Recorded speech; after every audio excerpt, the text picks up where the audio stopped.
G1 TV Telugu news ముందుగా headlines చూద్దాం. కేంద్ర ప్రభుత్వం అనేక వాగ్దానాలు చేసినా బీసీ రిజర్వేషన్ పై మాత్రం ముందడుగు వేయడం లేదని కవిత విమర్శ. బీసీ రిజర్వేషన్ బిల్లు దేశ భవిష్యత్తుకు కీలకమైందని దానికోసం పోరాడాలని ఆమె పిలుపు.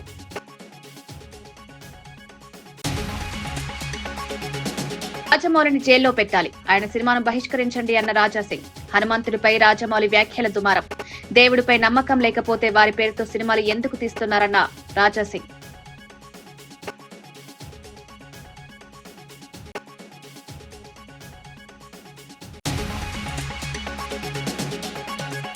విద్యార్థుల చేతిలోనే భవిష్యత్తు, కష్టపడితేనే విజయం మీ సొంతమన్న నారా భువనేశ్వరి. విజన్ తో ముందుకు వెళ్తే అద్భుతాలు సృష్టించవచ్చన్న నారా భువనేశ్వరి. రెండవ రోజు కుప్పం నియోజకవర్గం పర్యటనలో నారా భువనేశ్వరి కస్తూర్బా పాఠశాలలో విద్యార్థులతో కలిసి భోజనం చేసిన భువనేశ్వరి. బీఆర్ఎస్ మాజీ ఎమ్మెల్యే బాల్క సుమన్ రేవంత్ రెడ్డి వైఖరిపై తీవ్ర వ్యాఖ్యలు. రాష్ట్ర ప్రభుత్వ వైఫల్యాలను దాచేందుకు డైవర్షన్ పాలిటిక్స్ కు రేవంత్ తెరడేపారని వెల్లడి. కేటీఆర్ పై పెట్టే ఆరోపణలు ప్రజల్లో నిలవవని, భవిష్యత్తులో నిజం గెలుస్తుందన్న బాల్క సుమన్.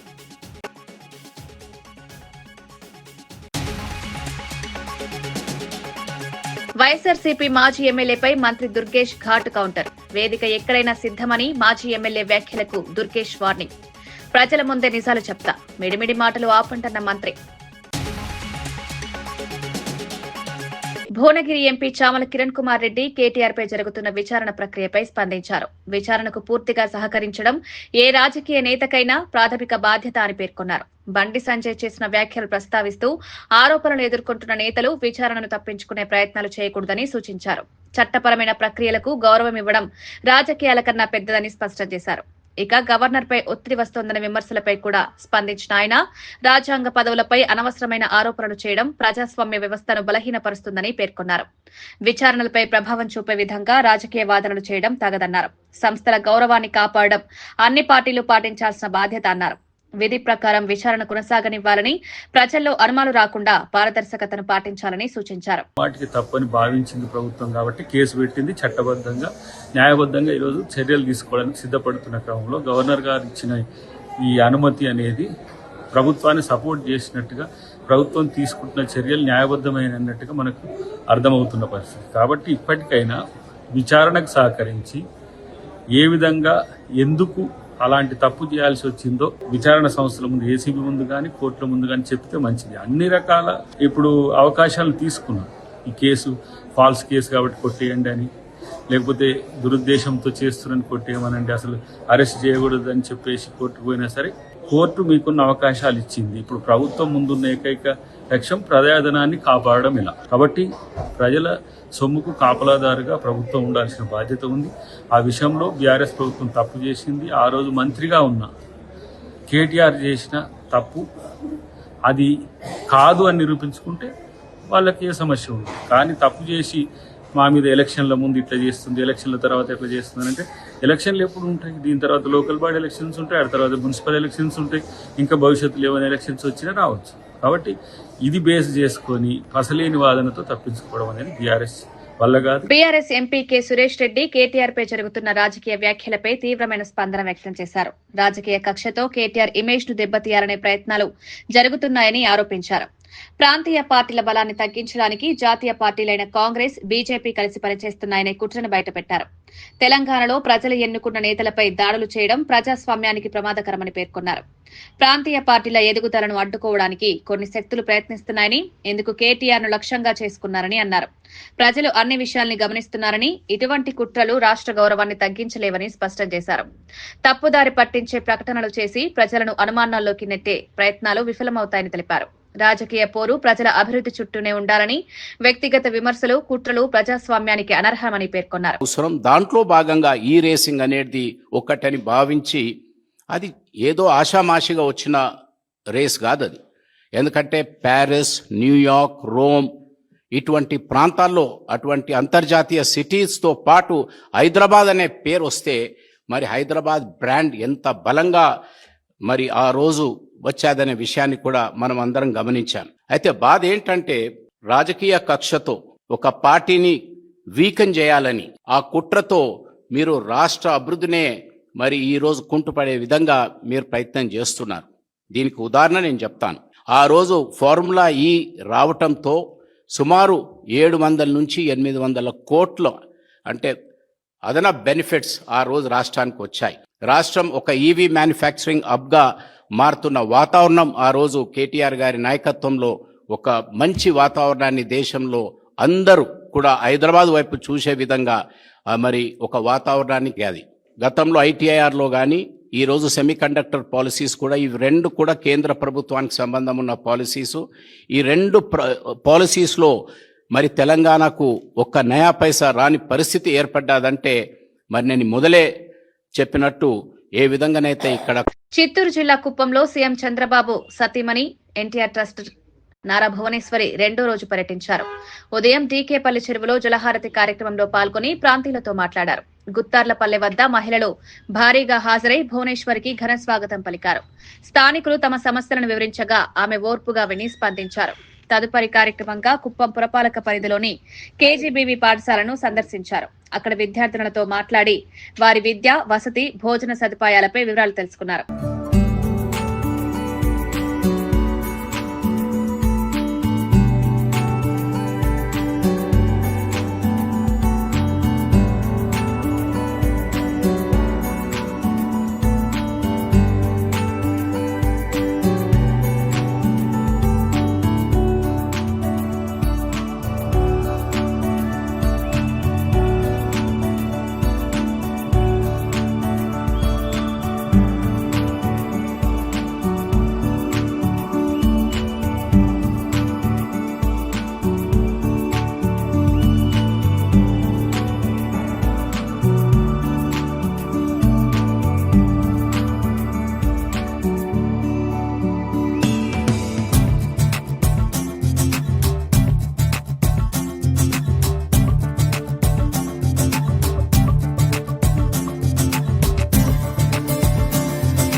భారీగా పెరుగుతున్న కేటీఆర్ ప్రజాదరణను తట్టుకోలేక కాంగ్రెస్, బీజేపీలు కలిసి రాజకీయ కుట్రలకు పాల్పడుతున్నాయని మాజీ ఎమ్మెల్యే బీరం హర్షవర్ధన్ రెడ్డి ఆరోపించారు.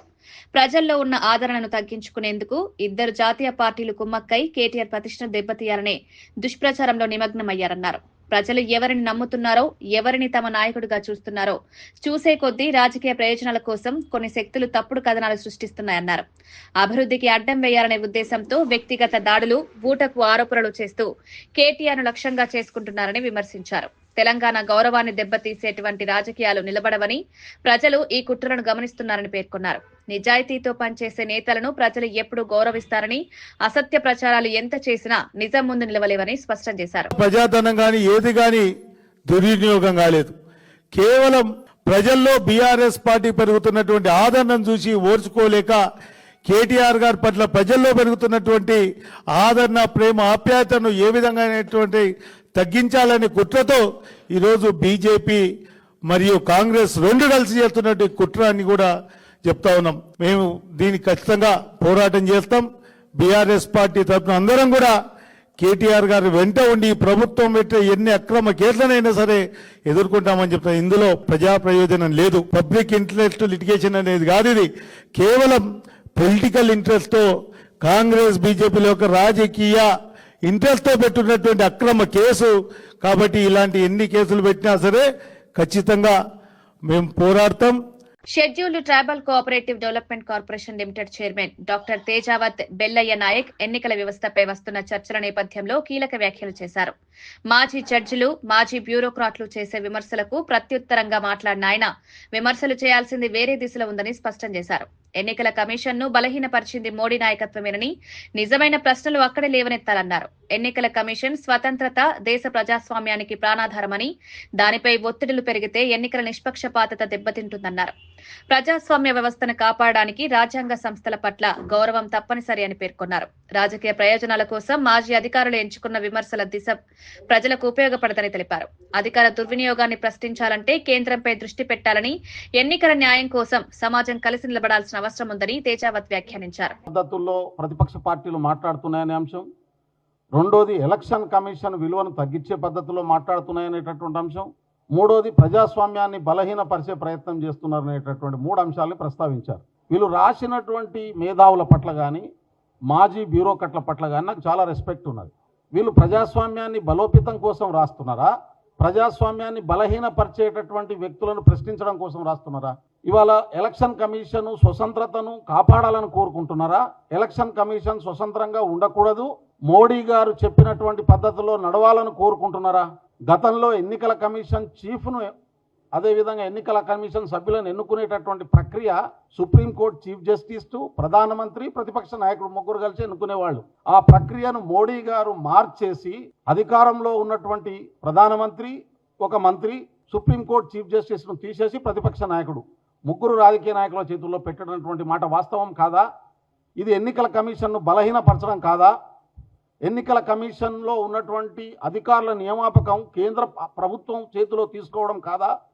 ఎన్నికల కమిషను స్వతంత్రతను కోల్పోయి అధికారంలో ఉన్నటువంటి పార్టీకి అనుకూలంగా పనిచేసేటటువంటి వ్యక్తులను నియమించుకునేటటువంటి పద్ధతి కాదా? మరి అధికారులు, ఈ మాజీ బ్యూరోక్రాట్లు, సుప్రీంకోర్టు జడ్జిలుగా రిటైర్ అయినటువంటి వాళ్ళకి అవగాహన లేదా? ఎవరిని ప్రశ్నించాలి మీరు? ఓట్ల దొంగతనం జరుగుతుందని ఆధారాలతో సహా రాహుల్ గాంధీ గారు నిరూపిస్తూ ఉంటే ఆ ఆధారాలను ఎంక్వైరీ చేసి ఇది తప్పుడు ఆధారాల వాస్తవాలా అని తేల్చాల్సినటువంటి ఎన్నికల కమిషను అది చేయకుండా మరింత విచ్చలవిడితనంతో కేంద్ర ప్రభుత్వం తీసుకుంటుంది. మంత్రి కందుల దుర్గేష్ మాజీ వైసీపీ ఎమ్మెల్యే శ్రీనివాస్ నాయుడు వ్యాఖ్యలపై కఠినంగా స్పందించారు. మీరు గత ప్రభుత్వంలో ఏం చేశారో, మేమిప్పుడు ఏం చేస్తున్నామో ప్రజలకు స్పష్టంగా వేదికపైన చర్చకు సిద్దమని దుర్గేష్ స్పష్టం చేశారు. మిడిమిడి జ్ఞానంతో మాట్లాడి ప్రజల్లో చులకనకు గురికావద్దని హితవు పలికారు. ప్రజల అభివృద్ధి కోసం ప్రభుత్వం చేస్తున్న పనులను తప్పుదారి పట్టించే ప్రయత్నాలు చేయడం అనవసరమన్నారు. రాష్ట్రానికి మేలు చేసే నిర్ణయాలను ప్రజలు చూస్తున్నారని తప్పుడు విమర్శలకు తావలేదన్నారు. తనను లక్ష్యంగా చేసుకుని చేసే వ్యాఖ్యలన్నీ బాధ్యత రహిత్యం వల్లనే వస్తున్నాయని మంత్రి దుర్గేష్ పేర్కొన్నారు. అభివృద్ధి, సంక్షేమం, పారదర్శకత విషయంలో ప్రభుత్వం ఏం చేస్తుందో ప్రజలు గమనిస్తున్నారని దృఢంగా చెప్పారు. 100 పడకల హాస్పిటల్గా దాన్ని అప్గ్రేడ్ చేయడానికి బిల్డింగ్ కన్స్ట్రక్షన్ కావాలి, బెడ్స్ కావాలి. వాటితో పాటు ముఖ్యంగా రికరింగ్ ఎక్స్పెండిచర్ ఏదైతే ఉంటుందో దాన్నే హెచ్ఆర్ ఎక్స్పెండిచర్ అంటారు.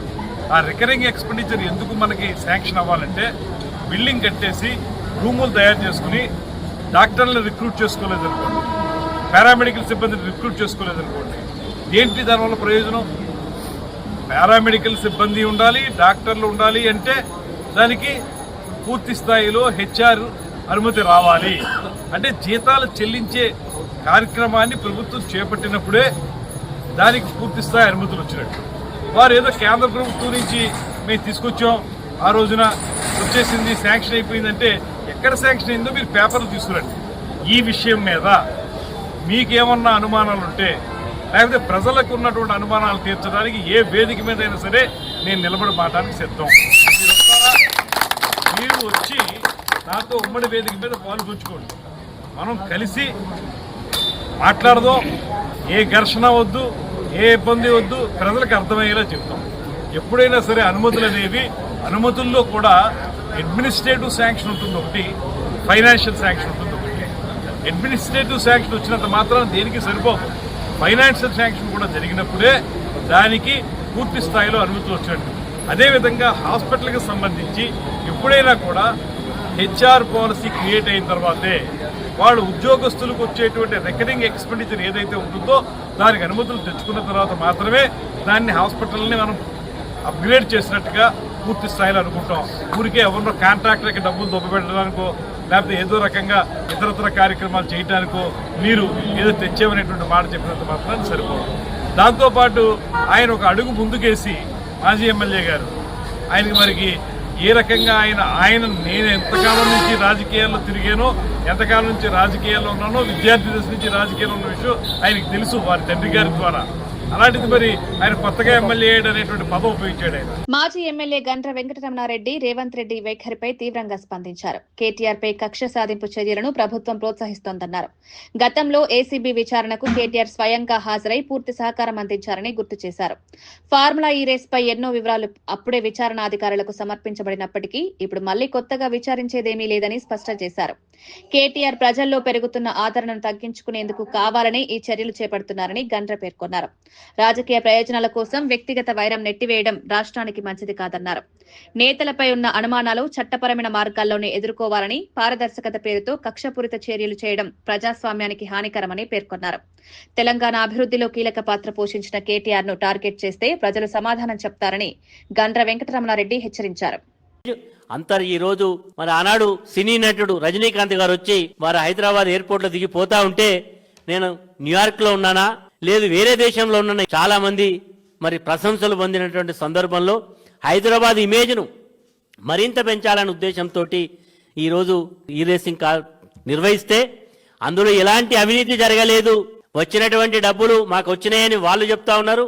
ఇక్కడ ఈ రేసింగ్ కార్యక్రమాలు జరుగుతూ ఉంటే ఈరోజు కేసీఆర్ గారిని, కేటీఆర్ గారిని ప్రభుత్వం కక్షపూరితంగా మరి గతంలో ప్రభుత్వం నిర్వహించినటువంటి దాంట్లో ప్రతి విషయంలో కూడా కమిషన్లు వేసిండ్లు. ఈరోజు కాళేశ్వరం మీద కమిషన్, ఎలక్ట్రిసిటీ దాని మీద కమిషన్, ఈరోజు కార్ రేస్ విషయంలో కూడా ఇలాంటి కక్షపూరితమైనటువంటి మరి చర్యలను భారత రాష్ట్ర సమితి తీవ్రంగా ఖండిస్తున్నది. ఖచ్చితంగా మా యొక్క నాయకుడు నిజాయితీగా, నిబద్ధతగా ఈ హైదరాబాద్ యొక్క ఇమేజ్ను పెంచడానికి చేసినటువంటి ప్రయత్నం తప్ప ఇలాంటిలో ఎలాంటి అవినీతి లేదు. ఇది కేవలం కేటీఆర్ గారిని భయపెట్టడానికో లేకపోతే భారత రాష్ట్ర సమితి మరి స్పీడ్ను కంట్రోల్ చేయడానికి చేసేటువంటి ప్రయత్నం తప్ప ఏం కాదు. భువనగిరి ఎంపీ చామల కిరణ్ కుమార్ రెడ్డి కేటీఆర్ పై జరుగుతున్న విచారణపై స్పందించారు. విచారణలపై రాజకీయ లాభ నష్టాలు కాకుండా నిజాలు బయటపడేందుకు సహకరించడం బాధ్యత అని పేర్కొన్నారు. బండి సంజయ్ చేసిన వ్యాఖ్యలు ప్రస్తావిస్తూ ఆరోపణలు వచ్చినప్పుడు దర్యాప్తుకు పూర్తిగా సహకరించడం నాయకుల నైతిక ధర్మం అని తెలిపారు.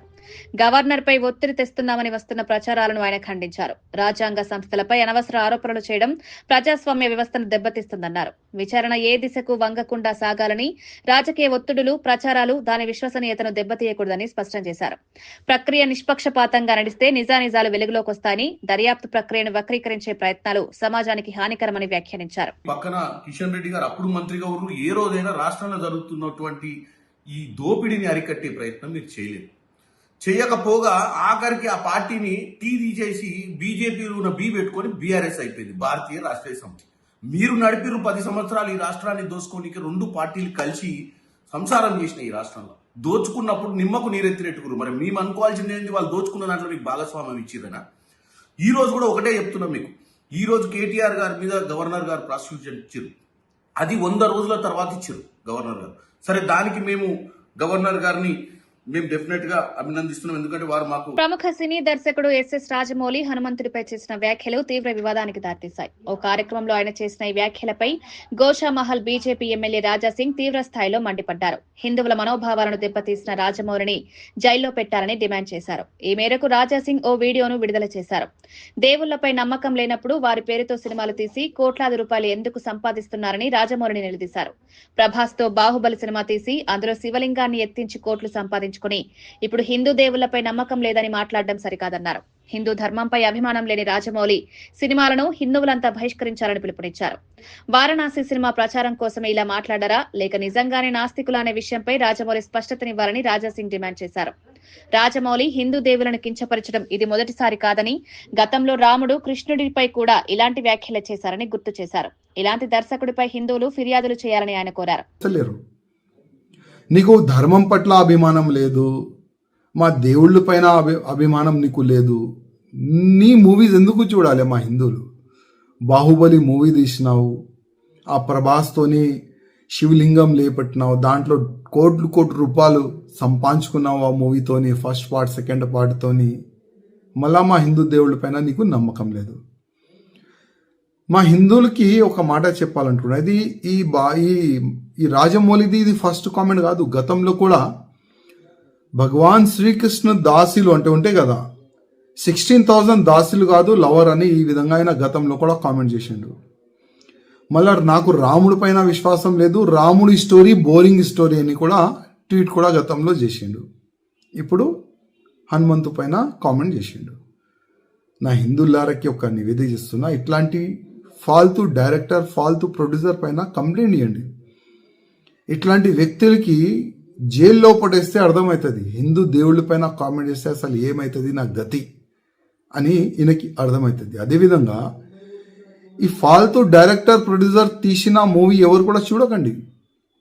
మనం చూస్తాం కోట్ల రూపాయలు, 100 కోట్ల రూపాయలు, 1000 కోట్ల రూపాయలు ఈయనకి సంపాదిస్తాం. అందుకోసం ఈ నాస్తికుడు మన ధర్మం పైన ఏ నోరుకొస్తే అది కామెంట్ చేస్తుండ్రు. అందుకోసం మన హిందువులకి కొద్దిగా అర్థం కావాలి. బీఆర్ఎస్ మాజీ ఎమ్మెల్యే బాల్క సుమన్ రేవంత్ రెడ్డి వైఖరిపై తీవ్ర వ్యాఖ్యలు చేశారు. అన్ని వర్గాల ప్రజల సమస్యలపై కేటీఆర్ పోరాటం చేస్తున్నందుకే ఆయనను టార్గెట్ చేస్తున్నారని ఆరోపించారు. రాష్ట్ర ప్రభుత్వ వైఫల్యాలను దాచేందుకు డైవర్షన్ పాలిటిక్స్ కు రేవంత్ తెరలేపాడన్నారు. ఒకప్పుడు 50 లక్షల నోట్ల కట్టలతో రేవంత్ దొరికిపోయిన విషయం అందరికీ తెలిసిందని, అప్పట్లో చంద్రబాబుతో కలిసి బీఆర్ఎస్ ప్రభుత్వాన్ని పడగొట్టేందుకు కుట్ర పన్నారని గుర్తు చేశారు. ఇప్పుడు కూడా అదే రాజకీయ స్వార్థంతో కేటీఆర్ నిరికించే ప్రయత్నాలు జరుగుతున్నాయని పేర్కొన్నారు. నేను జైలుకు వెళ్లాను కాబట్టి కేటీఆర్ ను కూడా జైలుకు పంపాలని రేవంత్ భావిస్తున్నాడని బాల్క సుమన్ తీవ్రంగా స్పందించారు. వ్యక్తిగత వైరం, రాజకీయ ప్రతీకారంతో ప్రభుత్వ వ్యవస్థలను దుర్వినియోగం చేయడం తెలంగాణ ప్రజలు సహించరన్నారు. కేటీఆర్ పై పెట్టే ఆరోపణలు ప్రజల్లో నిలవవని, భవిష్యత్తులో నిజం గెలుస్తుందని బాల్క సుమన్ స్పష్టం చేశారు. ఎట్లన్నా చేసి జైలుకు పంపించాలి. గతంలో ఈయన జైలుకు పోయిండు. ఈయనేదో భారత స్వాతంత్ర సమరంలో పాల్గొని జైలుకు పోలే రేవంత్ రెడ్డి. ఈయనేదో తెలంగాణ ఉద్యమంలో రాష్ట్ర సాధన కోసం పోరాటం చేసి జైలుకు పోలే రేవంత్ రెడ్డి. ఎందుకు జైలుకు పోయిండు గతంలో రేవంత్ రెడ్డి అంటే 50 లక్షల నోట్ల కట్టలతో మా ఎమ్మెల్యేను కొని ఆనాడు వాళ్ళ గురువు అయినటువంటి చంద్రబాబు నాయుడుతో కలిసి ఇక్కడ ప్రభుత్వాన్ని పడగొట్టాలని కుట్ర చేసి దాంట్లో భాగంగా అడ్డంగా దొరికిపోయి ఆయన జైలుకు పోయిండు. అయినా ముఖ్యమంత్రి ఆనాడు రేవంత్ రెడ్డి, ఇవాల్టి ముఖ్యమంత్రి ఏదో గొప్ప ఘనకార్యం చేసినట్టు ఆనాడు తొడలు కొట్టుడు, మీసాలు తిప్పుడు, అహాకారాలు చేస్తూ గుడ్లు మెలేసి ఇట్లా పెద్దగా ప్రదర్శనలు చేస్తూ ఏదో డ్రామాలు చేసి ఏదో పోజులు కొట్టిండు. ఆనాడు ఆయన జైలుకు పోయిండు కాబట్టి ఇక ఎట్లన్నా చేసి కేటీఆర్ గారిని జైలుకు పంపించాలి, కక్ష తీర్చుకోవాలి. మరి ఆయన చేసింది తప్పుడు పనికి జైలు పోయిండు అనేటటువంటి ఆ పశ్చాత్తాపం ఆయన లోపల లేదు. నేను జైలుకు పోయినా కాబట్టి కేటీఆర్ని జైలుకు పంపించాలనేటటువంటి ఒక కుట్రపూరితమైనటువంటి ఆలోచనతో ప్రభుత్వంలోకి వచ్చిన తర్వాత నుండి మొదలుకొని వచ్చే డిసెంబర్ 9వ తేదీ వస్తే 2 సంవత్సరాలు అవుతుంది. ఇప్పుడు నవంబర్ నెలలో ఉన్నాం. ఒక నెల తప్ప 2 ఏళ్ల ప్రభుత్వ పాలన. ఈ ప్రభుత్వంలో వాళ్ళు ఇచ్చినటువంటి డిక్లరేషన్లు కానీ, 420 హామీలు కానీ, 6 గ్యారంటీలు కానీ ఏవి కూడా అమలు చేయకుండా కేవలం గత ప్రభుత్వం. తెలంగాణ బీజేపీ మహిళా మోర్చా అధ్యక్షురాలు శిల్పారెడ్డి రేవంత్ రెడ్డి కొత్తగా చేపట్టిన చీరల పంపిణీపై తీవ్రంగా స్పందించారు. మహిళలకు అసెంబ్లీ ఎన్నికల సమయంలో ఇచ్చిన వాగ్దానాలను దారి మళ్లించడానికే ఈ డ్రామా ప్రారంభించారని పేర్కొన్నారు. నెలకు 2500 ఇవ్వాలని చెప్పి ఇప్పటి వరకు ₹1 కూడా ఇవ్వలేదని విమర్శించారు. ఈ 23 నెలల్లో ఒక్కో మహిళకు 57,500 బాకీ పడిన పరిస్థితి ఏర్పడిందన్నారు. వాగ్దానం చేసిన డబ్బులు కానరాక చీరలతో మహిళలను మోసగించడానికి ప్రయత్నించడాన్ని ఆమె ఖండించారు. రేవంత్ ఇచ్చిన చీరలు తీసుకోండి, కానీ పంచాయతీ ఎన్నికల్లో బుద్ధి చెప్పండి అని మహిళలకు ఆమె పిలుపునిచ్చారు. సాంప్రదాయాన్ని అవమానించొద్దని ఈ సందర్భంగా తెలియజేస్తున్నాం. ఈ రాష్ట్రంలో 1,68,00,000 మహిళలుంటే కేవలం 1,00,000 చీరలు మాత్రము మహిళలకు పంచుతా అంటున్నారు. మరి మిగతా 68 లక్షల మహిళలు మీ కోట ఇచ్చిన ఆడబిడ్డలకి మీరు ఎందుకు ఇవ్వడం లేదు? సారె పెట్టాలంటే దానికి ఒక సందర్భం ఉంటుంది. ఎందుకంటే సారె అనేది ఒక ప్రత్యేకత, దానికి ఒక అర్థం ఉంటుంది. ఇప్పుడు ఏ పండుగలు ఉన్నాయని మీరు ప్రభుత్వంలోకి వచ్చిన తర్వాత 2 దసరా పండుగలు అయిపోయినాయి, 2 దీపావళి పండుగలు అయిపోయినాయి, 2 ఉగాది పండుగలు అయిపోయినాయి. ఏ పండుగ సందర్భంగా ఇప్పుడు మీరు వాళ్ళకి చీరలు పెడుతున్నారు? ఇప్పుడు సడన్గా వారికి మీద ప్రేమగా కురిపించి ఇప్పుడు సడన్గా చీరలు పెట్టడానిలో అర్థం ఏంటి? ఈ చీరలు కూడా విడతల వారీగా పెడుతున్నారు. మొదటి విడత 9వ తారీఖు వరకు ఈ చీరల పంపిణీ కార్యక్రమం. 2వ విడత మార్చిలో. మొదటి విడతలో 65 లక్షల చీరలు గ్రామీణ ప్రాంత మహిళలకు పంచుతారంట. 2వ విడతలో 35 లక్షల చీరలు అర్బన్ ప్రాంత మహిళలకు పంచుతారంట. ఎందుకని? ఎందుకంటే డిసెంబర్ 15న గ్రామ పంచాయత్ ఎలక్షన్స్ నోటిఫికేషన్స్ విడుదల చేస్తున్నారు కాబట్టి, లోకల్ బాడీ ఎలక్షన్స్ దాని తర్వాత జరుగుతాయి కాబట్టి, మహిళల్ని మోసం చేయడానికి, మహిళల ఓటు బ్యాంకు కోసం ఒక కొత్త సబ్జెక్టు తెరపైకి తీసుకొచ్చి కొత్త డ్రామాని తెర అరంగేట్రం చేస్తున్నారు మళ్ళీ రేవంత్ రెడ్డి గారు.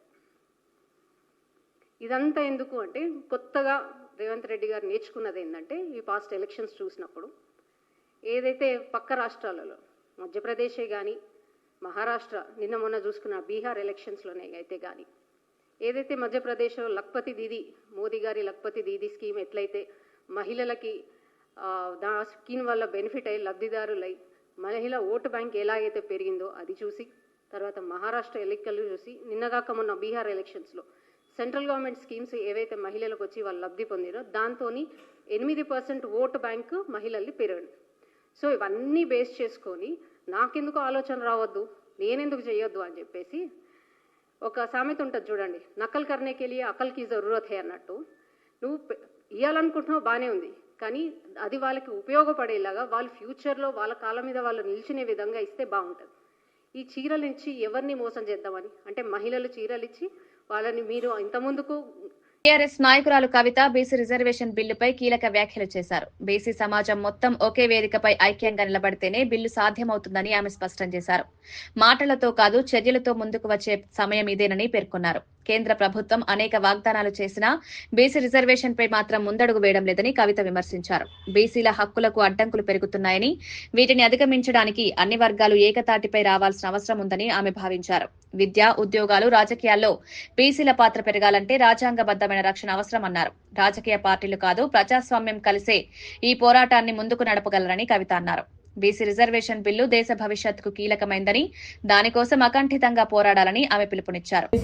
ఇప్పుడు ట్యాంక్ బండ్ మీద పెడతాం, అసెంబ్లీలో పెట్టమని ట్యాంక్ బండ్ మీద పూలే గారి విగ్రహం పెడుతుంది. సరే మంచిదే, హైదరాబాద్ నగరం నడిపోటున ట్యాంక్ బండ్ మీద పూలే గారి విగ్రహం వస్తుంది.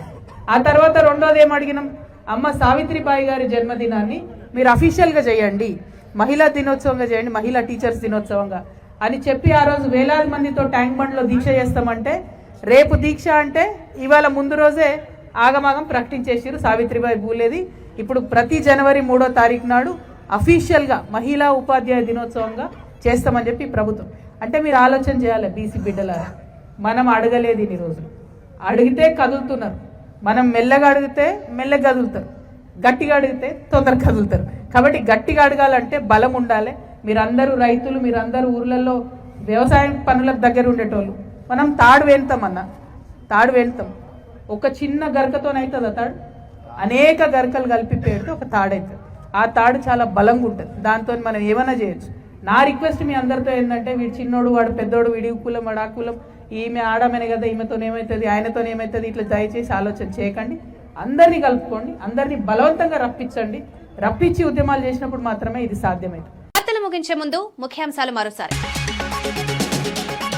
కేంద్ర ప్రభుత్వం అనేక వాగ్దానాలు చేసినా బీసీ రిజర్వేషన్ పై మాత్రం ముందడుగు వేయడం లేదని కవిత విమర్శ. బీసీ రిజర్వేషన్ బిల్లు దేశ భవిష్యత్తుకు కీలకమైందని, దానికోసం పోరాడాలని ఆమె పిలుపు.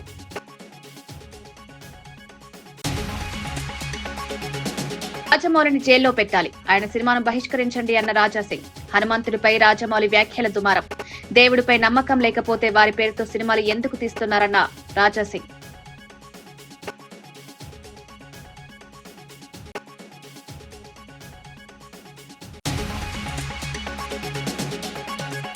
విద్యార్థుల చేతిలోనే భవిష్యత్తు, కష్టపడితేనే విజయం మీ సొంతమన్న నారా భువనేశ్వరి.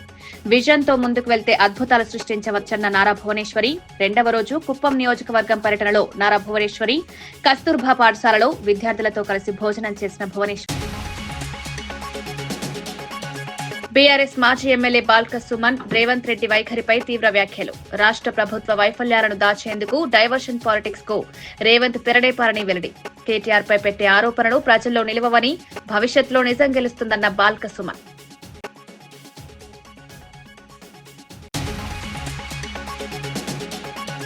వైఎస్ఆర్సీపీ మాజీ ఎమ్మెల్యేపై మంత్రి దుర్గేష్ ఘాటు కౌంటర్. వేదిక ఎక్కడైనా సిద్ధమని మాజీ ఎమ్మెల్యే వ్యాఖ్యలకు దుర్గేష్ వార్నింగ్. ప్రజల ముందే నిజాలు చెప్తా, మిడిమిడి మాటలు ఆపంటన్న మంత్రి. ఇవి ఈనాటి వార్తా విశేషాలు. మరో బులెటిన్లో మళ్ళీ కలుద్దాం. నమస్కారం.